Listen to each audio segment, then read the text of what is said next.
Assalamualaikum warahmatullahi wabarakatuh. Bertemu lagi di Bang Teh di YouTube channel. Kali ini bekerja sama dengan DPD KMPI Kabupaten Bantul. Kita akan menyelenggarakan serangkaian podcast yang nanti akan membahas perihal peran KMPI di tengah pandemi, peran pemuda di tengah pandemi. Khusus untuk saya memang kasusnya begini, karena saya yang memiliki akun YouTube gitu, Mas Husnul Latif yang ada di balik layar. Dan untuk permulaan kita hari ini tamunya adalah Muhammad Farid Habianto SE, Sarjana Ekonomi, Ketua DPD KMPI Kabupaten Bantul. Nah, hari ini di segmen pertama, nanti akan ada 2 segmen. Segmen pertama ini sangat idealis, sangat apa ya istilahnya, ekspresif karena akan bicara KMPI herself, KMPI di tengah pandemi. Apa yang mereka lakukan? Apalagi di tengah pandemi tidak ada dana hibah. Kon katanya begitu. Klarifikasi dulu. Yang dana hibah ini gimana kalau nggak bisa dapat? Politik. Oke, ya, terima kasih Bang Tairi. Ya. Assalamualaikum warahmatullahi wabarakatuh. Salam pemuda. Teman-teman semuanya yang ada di seputaran Bantul dan Indonesia. Iya, nanti ditentang DPP. Agak keras dikit karena biar DPP nanti tahu suaranya Mas Farid. Ya, terima kasih Bang Teddy. Yang jelas DPD KMPI Kabupaten Bantul dalam catatan pertanyaan Bang Teddy tadi bahwa khusus DPD KMPI Bantul hibah tidak ada Bang Teddy, karena kita tahu bahwa COVID-19 ini menyebabkan sebuah refocusing anggaran, ya, anggaran yang diprioritaskan untuk penanganan COVID. Jadi DPD KMPI Bantul di tahun 2020 ini 0%, nah, tidak dapat hibah dari pemerintah Kabupaten Bantul. Tapi nggak masalah. Ternyata banyak loh. Iya, kegiatan kita walaupun tidak difasilitasi secara finansial dari Pemda atau pemerintah, kita tetap eksis. Nah, seperti ini kegiatannya. Kemarin banyak alumni. Seperti kemarin ya, kita juga memberikan edukasi kewirausahaan terkait dampak impacts COVID-19 ini sangat mempengaruhi dari teman-teman kepemudaan, khususnya di Bantul banyak yang ter-PHK, banyak juga yang terkena usahanya yang pasif ya, karena terkena imbas COVID-19 ini adalah luar biasa. Saya kira pemerintah pusat pun seperti itu. Kita itu sudah RJBM-nya, rencana jangka panjangnya itu sudah matang di 2019 untuk 2020, tapi dengan luar biasa ada musibah COVID ini, maka ya kita mau nggak mau harus plan B, membuka haluan. Jadi saya kira DPD KMPI Bantul harus berperan di sini. Perannya yaitu kita mulai dari kita sendiri, kita tetap aktif, kita tetap berperan dengan memberi edukasi kepada masyarakat bahwa COVID-19 ini memang krisis kesehatan, dan krisis kesehatan menyebabkan krisis sosial, dan krisis sosial juga akan menyebabkan krisis ekonomi, krisis mental, dan krisis mental juga bisa ada. Mungkin bisa dicek di rumah sakit jiwa. Nggak ada di mana. Apakah ada peningkatan signifikan COVID? Nah, itu. Tapi ada penelitian bahwa bisa dicek itu di Badan Statistik bahwa yang menyatakan kebal pada COVID itu malah anak muda. Malah. Ini perlu kita harus terus mau nggak mau tidak intinya untuk mengedukasi pada para pemuda ini. Jadi ada korelasinya nggak antara pemuda yang anti konflik dengan demonstrasi ini? Kemarin anak muda semua itu mahasiswa. Jangan-jangan kayak nyuruh demo ini. Kata-kata. Kalau wilayah KMPI kita tidak masuk di dalam area itu. Tapi kalau perjuangannya berbeda.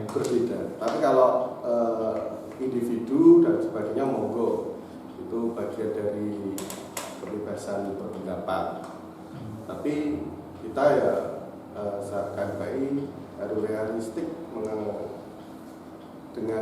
kebijakan resiko pemerintah pusat itu sendiri kan.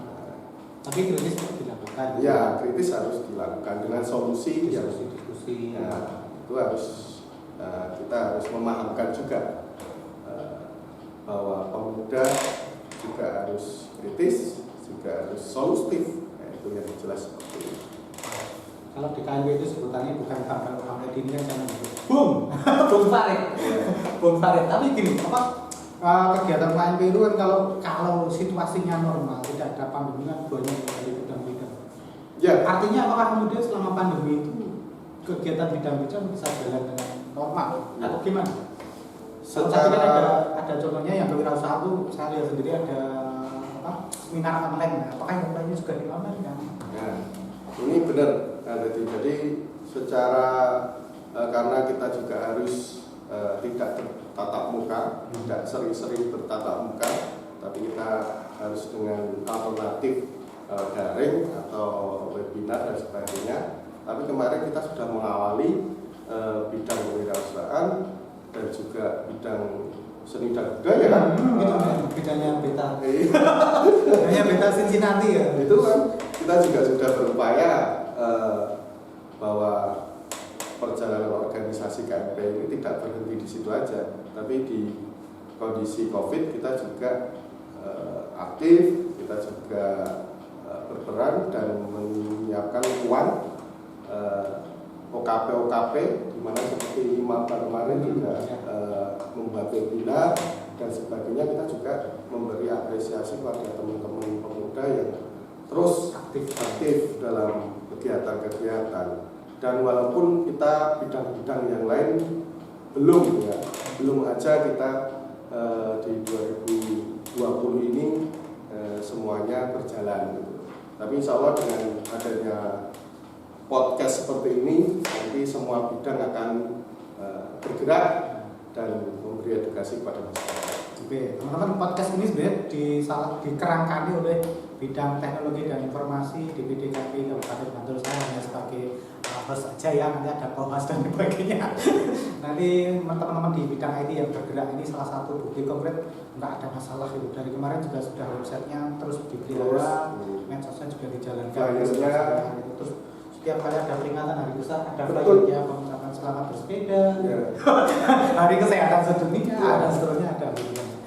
Kembali lagi Bung Farid, tapi gini, pasti pemuda-pemuda yang tergabung di KMP ini kan orang-orang hebat ya, di rumahnya masing-masing, organisasinya masing-masing itu aktif. Itu ada nggak koordinasi dengan KMP sendiri untuk di kegiatan organisasi atau di dusun-dusunnya, desa-desanya?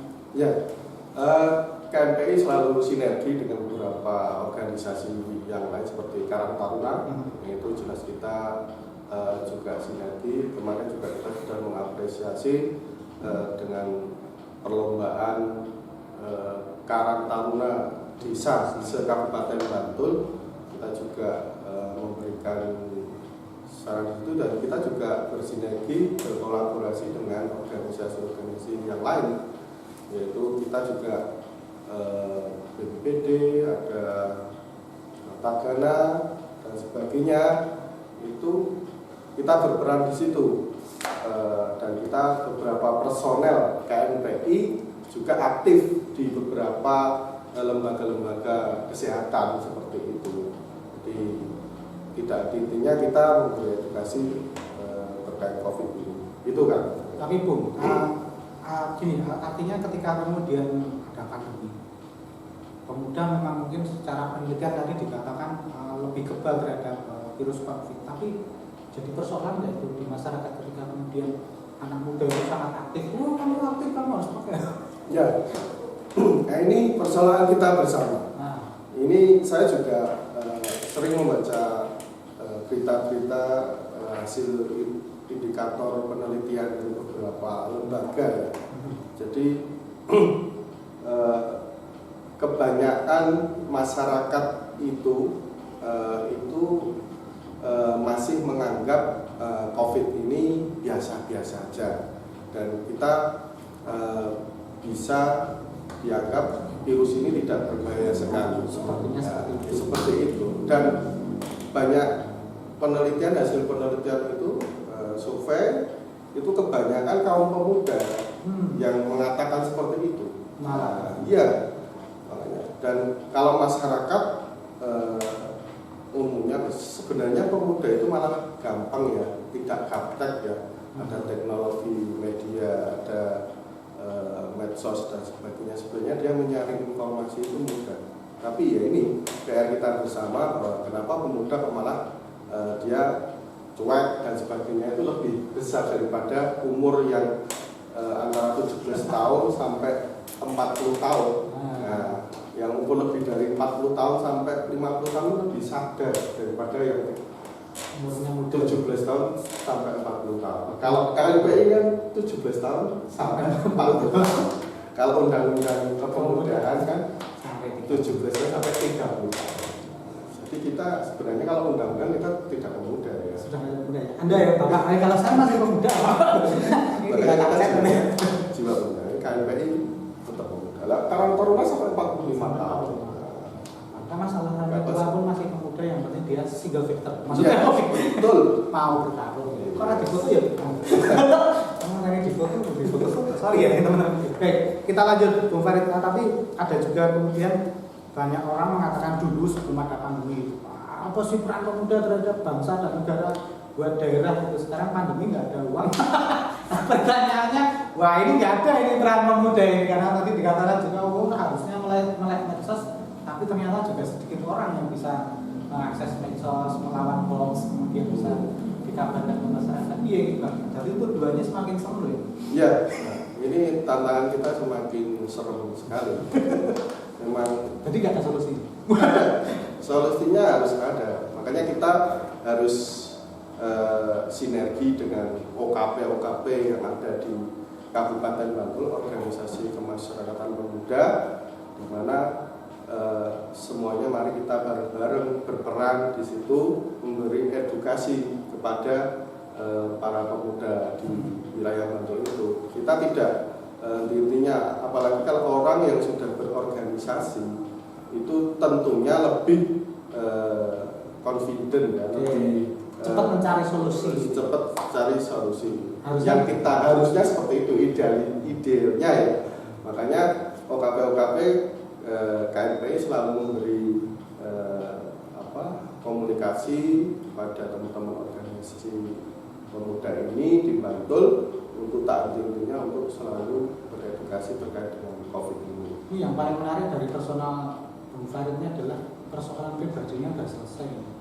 Soal THP, punya tabungan banyak, punya banyak usaha, punya pekerjaan yang gedenya itu apa salah satu itu salah satu buktinya indikatornya cukup besar. Maksudnya gini, kemudian kalau sudah selesai dengan persoalan pribadi kan diharapkan bisa mengorganisasi dengan bagusnya. Ya. Tapi gimana menghadapi teman-teman yang lain, terus yang lain menghadapi persoalan selama pandemi itu sok curhat nggak? Wah, aku kehilangan kerjaan, kalau ada kerjaan dong. Ya benar. Atau jadi teman-teman ini sebenarnya luar biasa keluh kesahnya ketika di COVID-19 ini. Makanya dari itu kita solusi yang pertama kita giatkan ruang, yaitu kita untuk aktif dengan pemberdayaan pemuda. Nah, pemberdayaan pemuda itu ada pemberdayaan ekonomi, pemberdayaan pendidikan, pemberdayaan budaya, dan pemberdayaan pemudi ya. Habibie masalah ini. Makanya solusi yang tepat kondisi seperti ini ya, dengan adanya banyak permasalahan problematika di aktivitas kita terbatas dan sebagainya. Tapi kita jangan sampai berhenti dalam kreativitas kita, yaitu pemberdayaan ekonomi. Pemberdayaan ekonomi kita harus benar-benar solusinya harus dengan aksi kreativitas dengan usaha online atau usaha lewat daring dan sebagainya. Digitalisasi sekarang pemuda harus responsif dengan industri 4.0 ini, mau nggak mau pemuda harus responsif dan tidak gagap dengan kondisi seperti ini. Maka peluang di dalam kondisi COVID-19 ini, maka peluang-peluang pemuda itu tampak. Nah, di sini saya kira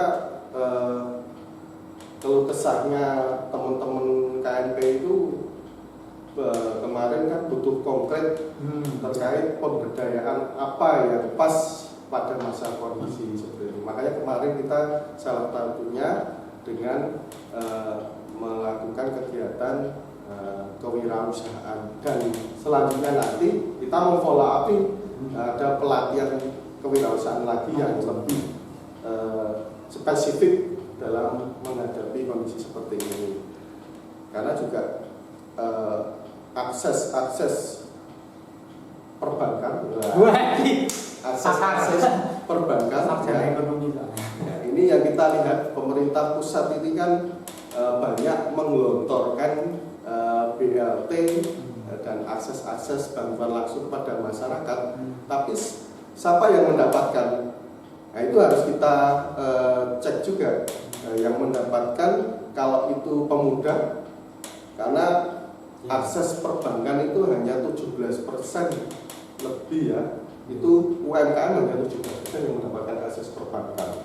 17% dari warga Indonesia. Iya, warga Indonesia. Dari 17 pemuda ada berapa persen? Nah, makanya itu belum bisa kita ada redaksi yang mengatakan 4.0-nya harusnya yang dari pemuda ini iya. bisa mengkritik. Nah, makanya saya harapkan pemerintah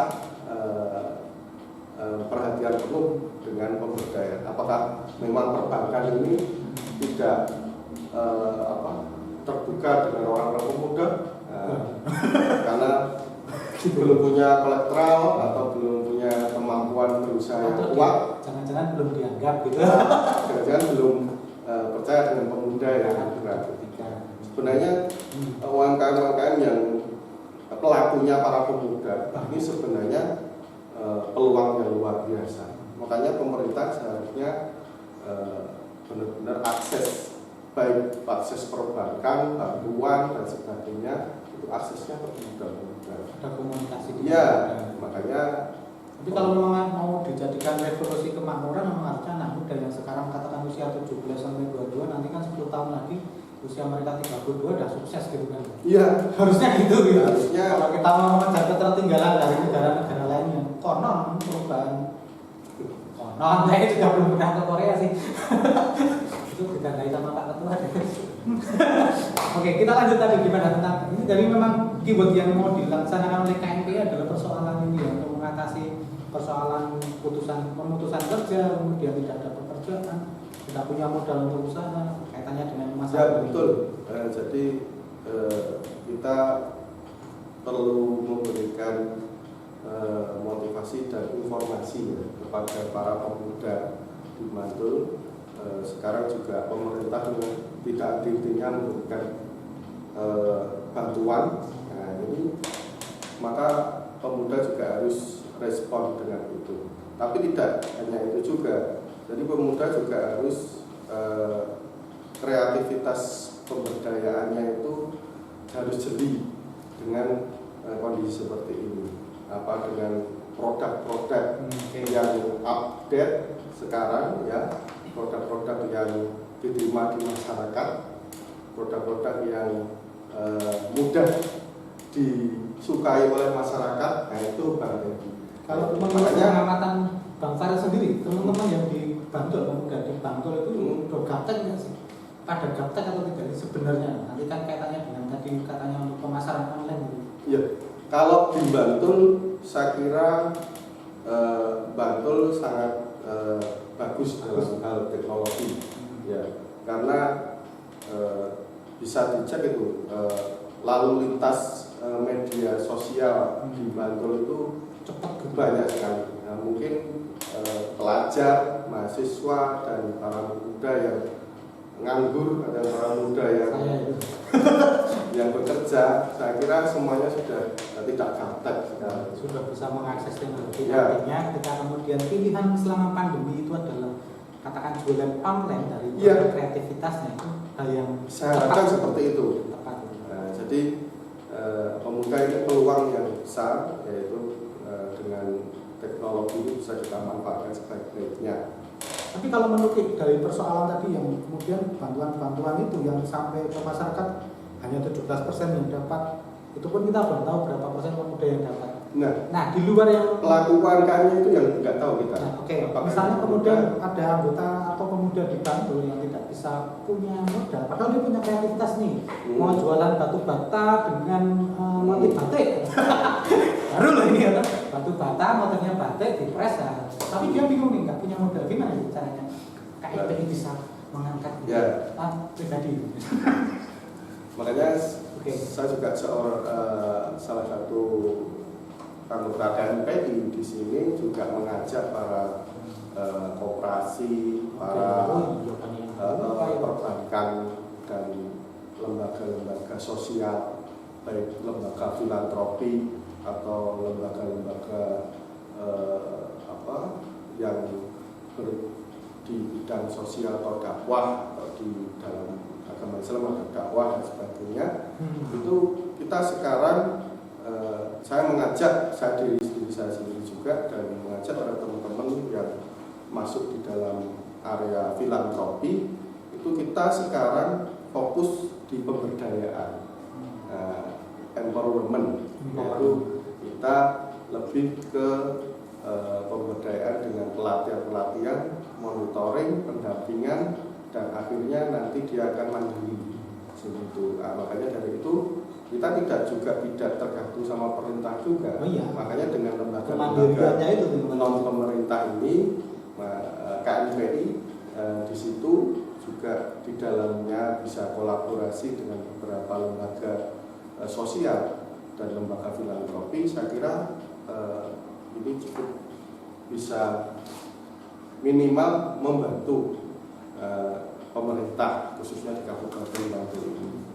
Contohnya ada lembaga LAS, ya, lembaga amil zakat. Sekarang tidak hanya caritas memberikan sebuah pemberian aja, tapi modalitas, tapi harus dengan modal, harus dengan latih, dan harus dengan pendampingan, monitoring, dan evaluasi, sehingga nanti dia akan bergerak sendiri dan usahanya akan berkembang dan mandiri. Itulah tadi. Dan KNPI punya dana cadangan yang banyak ya untuk bisa ini tadi melakukan nggak kerjasama ya intinya ya. Ya, kita kolaborasi aja. Jadi KNPI bukan lembaga profit.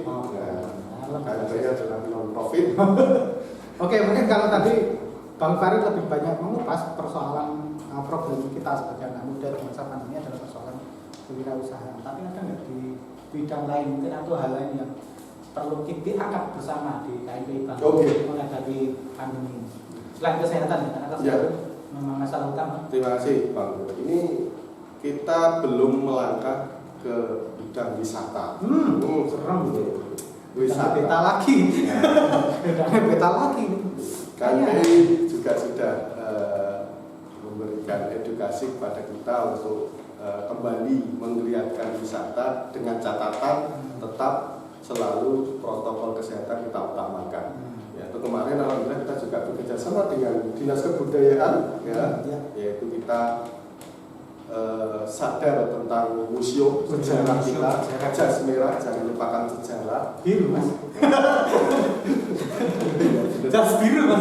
Ini salah satu bagian dari kita untuk menggiatkan lagi wisata kita di Yogyakarta dan khususnya di Bantul. Nah, PR yang paling berat bagi kita nanti KNPI juga bisa memberikan autokritik kita pada pemerintah Kabupaten Bantul dengan autokritik yang solusi. Solusinya yaitu kita membangkitkan beberapa lembaga untuk memberi edukasi kepada pemuda untuk sadar wisata. Nah, wisata kita sebenarnya luar biasa, potensinya luar biasa. Seperti di Dengo sekarang luar biasa, kader kita di sana di Cici itu luar biasa kreativitasnya, ya, dan juga di tempat-tempat yang lain. Lah pemuda inilah yang perannya yang nanti menggerakkan roda sadar wisata, dan salah satunya ketua DPK Serandaan, Mas Patono, ketua DPK Serandaan itu membuat sebuah destinasi wisata di pinggir Kali Progo. Nah, itu luar biasa itu, Bendo Nyawiji. Bendo Nyawiji kemarin di sosialisasikan di situ, itu salah satunya peran pemuda di situ, dan KNPI tidak henti-hentinya memberikan semangat dorongan. Dan sekarang juga kita juga kepingin kita mengoptimalkan Pok Darwis ini ya, kelompok sadar wisata ini diisi oleh pemuda-pemuda, sehingga SDM di Pok Darwis ini ya orang-orang KNPI ini juga kita harapkan untuk bisa mengembangkan wisata-wisata di Bantul ini. Karena apa? Wisata di Bantul nanti yang kemarin dulu Pak Gubernur mengatakan bahwa wajah Bantul itu akan kelihatan pertama kali. Itu kelihatan pertama kali Karena di selatan Yogyakarta, maka wajah itu perlu kita percantik ya. Jadi kalau kita pesawat terbang itu lihatnya Bantul, jadi repot ini. Tapi paling penting kita juga harus sinergi dengan daerah-daerah ini. Makanya KNPI Bantul akan mengajak dengan KNPI Purwokerto, KNPI Gunung Kidul, dan KNPI Yogyakarta nanti supaya kita bareng-bareng mengembangkan potensi wisata di daerahnya masing-masing. Makanya nanti kalau wajahnya kita menghadap ke selatan ini, kita benar-benar harapan kita, wajahnya kita akan tersampaikan di situ. Ini tadi sudah banyak orang gimana kemudian DPD KNPI Bantul, Mas Farid dan kawan-kawan memetakan persoalan selama pandemi dan kemudian mencoba menyiasati bagaimana caranya. Masalahnya pandemi belum tentu kapan selesainya. Ya. Nah, tapi kira-kira apa yang kemudian menjadi harapan nanti ketika pandemi berakhir sudah ditemukan vaksin semuanya sehat? Apa yang akan dilakukan KNPI Bantul? Ya. Dalam hal ini belum ada yang bisa menjawab bahwa COVID ini berakhir kapan, belum ada. Dokter di internasional pun belum bisa menjawab seperti itu. Maka dari itu kita dari KNPI dan pemuda kita harus berpikir positif ya. Sekarang berpikir tidak putus asa, pesimis ya. Seperti Kampus Nur orangnya kan positif. Jadi orang yang dipakai layar putus energi, kita harus mengeluarkan sebuah energi yang positif. Jadi kita harapkan ke depan kita tetap membuat sebuah kreativitas dengan tatanan yang baru, ya, dengan kreativitas yang adat kebiasaan yang baru, aktivitas dan kebiasaan yang baru, sehingga program-program kita dan metode-metode kita dan sebagainya itu tetap berlanjut seperti itu. Ya. Sesuai dengan protokol kesehatan tetap akan berjalan. Iya, karena ini tantangan yang baru. Dengan vaksin pun kita kita tetap belum bisa menjamin bahwa virus itu hilang. Ya, vaksin itu belum. Walaupun dari indikator penelitian kemarin 70% warga Indonesia itu mengharapkan vaksin itu ada. 70% warga itu bisa dicek di kopi penelitiannya kopi apa itu ya, itu bisa dicek di Ada di website itu ya. Jadi jelas itu, saya bisa melakukan 70% dari warga Indonesia itu ya tergantung vaksin. Nah, gitu. Tapi itu tadi kita tidak bisa menjamin itu, kita ya tetap protokol kesehatan, kebersihan. Hikmah kita kan banyak sekali. Nah, hikmah kita kan banyak sekali. Kita di mana bisa membuat suatu aktivitas yang berbeda, aktivitas yang bersih, aktivitas yang sehat, nah, semua sehat. Artinya Bantul sehat, KNPI sehat. Oke teman-teman, demikian yang kita ngobrol-ngobrolnya dengan Bung Farid Hadianto SE, Ketua DPD KNPI Kabupaten Bantul, di mana kita tadi sudah membahas banyak peran pemuda di masa pandemi. Saya kira kita tetap harus sama-sama menjaga kesehatan sesuai dengan protokol kesehatan dan jangan lupa untuk selalu tersenyum. Sampai jumpa. Assalamualaikum warahmatullahi